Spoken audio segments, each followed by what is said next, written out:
دنیا کے اتہاس میں کچھ نام ایسے ہوتے ہیں جو صرف لکھے نہیں جاتے بلکہ محسوس کیے جاتے ہیں۔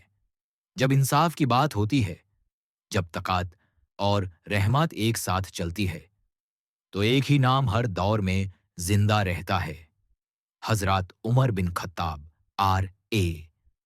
لیکن کیا آپ جانتے ہیں کہ جس شخص کے نام سے بعد میں بادشاہ بھی کانپنے لگے، وہ کبھی اسلام کا سب سے بڑا دشمن تھا؟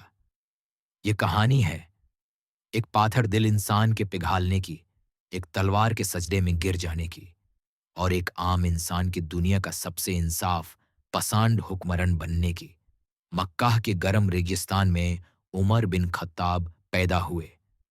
ان کا جسم طاقتور تھا، آواز بلند تھی، اور آنکھوں میں سختی تھی۔ قریش کے لوگ ان کی عزت بھی کرتے تھے اور ان سے ڈرتے بھی تھے۔ جب نبی محمد صلی اللہ علیہ وسلم نے اسلام کا پیغام دینا شروع کیا تو عمر کو لگا کہ یہ نیا دین عرب کی یونٹی توڑ دے گا۔ انہوں نے اسلام کو اپنا دشمن بنا لیا۔ مسلمن پر ظلم ہوتا تو عمر کا نام لیا جاتا۔ کمزور لوگ ان کو دیکھ کر سر جھکا لیتے۔ ان کی تلوار صرف لوہے کی نہیں تھی، وہ در کی تلوار تھی۔ ایک دن غصے اور نفرت سے بھرا ہوا عمر گھر سے نکلا۔ ہاتھ میں تلوار تھی، دل میں صرف ایک ہی ارادہ: محمد صلی اللہ علیہ وسلم کو ختم کر دینا۔ رستے میں ایک آدمی ملا۔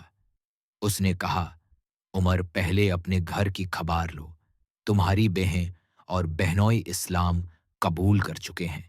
یہ سن کر عمر کا غصہ اور بھڑک اٹھا۔ وہ سیدھا اپنی بہن کے گھر پہنچا۔ اندر سے ایک آواز آ رہی تھی، قرآن کی تلاوت، وہ کلام جو پہاڑوں کو ہلا دے، وہ آواز جو دل کو چیر دے۔ عمر غصے میں اندر گھس گیا۔ بات بڑھی، ہاتھ اٹھے اور بہن کے چہرے سے خون بہنے لگا۔ اس پل بہن نے کہا: عمر، تم ہمیں مار سکتے ہو لیکن ہمارے دل سے اسلام نہیں نکال سکتے۔ یہ لفظ عمر کے سینے پر تیر بن کر لگے۔ ان کی نظر زمین پر پڑے ہوئے پرچوں پر گئی۔ وہ قرآن کے الفاظ تھے۔ عمر نے کہا: مجھے یہ لکھا ہوا دکھاؤ۔ جب انہوں نے سورہ طٰہٰ کے الفاظ پڑھے تو وہ عمر، جس سے لوگ ڈرتے تھے، خود کانپنے لگا۔ آنکھوں سے آنسو بہنے لگے۔ ہاتھ جو تلوار اٹھاتے تھے اب کانپ رہے تھے۔ وہ بولے: یہ کلام انسان کا نہیں ہو سکتا۔ اسی وقت عمر نے فیصلہ کر لیا۔ وہ سیدھا نبی محمد صلی اللہ علیہ وسلم کے پاس گئے۔ دروازہ کھٹکھٹایا۔ اندر سے آواز آئی: کون ہے؟ جواب ملا: عمر بن خطاب۔ اندر لوگ گھبرا گئے۔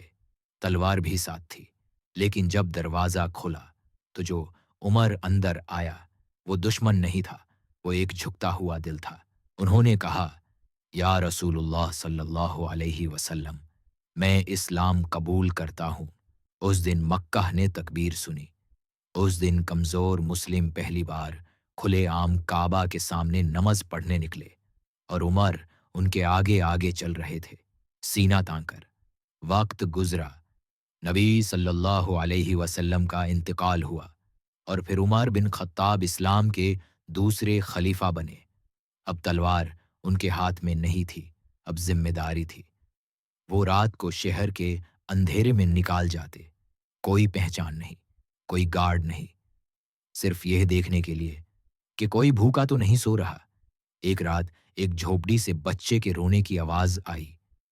عمر رک گئے۔ اندر ایک ماں بیٹھی تھی، چولہے پر پانی ابل رہا تھا۔ عمر نے پوچھا: بچہ کیوں رو رہا ہے؟ ماں نے کہا: بھوکا ہے، پانی ابل رہی ہوں تاکہ وہ سمجھے کہ کھانا بن رہا ہے اور سو جائے۔ یہ سن کر عمر کے چہرے کا رنگ بدل گیا۔ وہ سیدھا بیت المال گئے، اپنے کندھوں پر آتا اٹھایا۔ لوگ بولے: ہمیں دے دو، ہم اٹھا لیتے ہیں۔ عمر نے کہا: کیا قیامت کے دن بھی تم میری ذمہ داری اٹھاؤ گے؟ وہ خود آتا لائے، خود کھانا بنایا، اور تب تک نہیں گئے جب تک بچہ مسکرانے نہیں لگا۔ انہوں نے کہا: اگر عمر کی حکومت میں کوئی بھوکا سو گیا تو عمر جواب دہ ہوگا۔ ان کے دور میں اسلام روم اور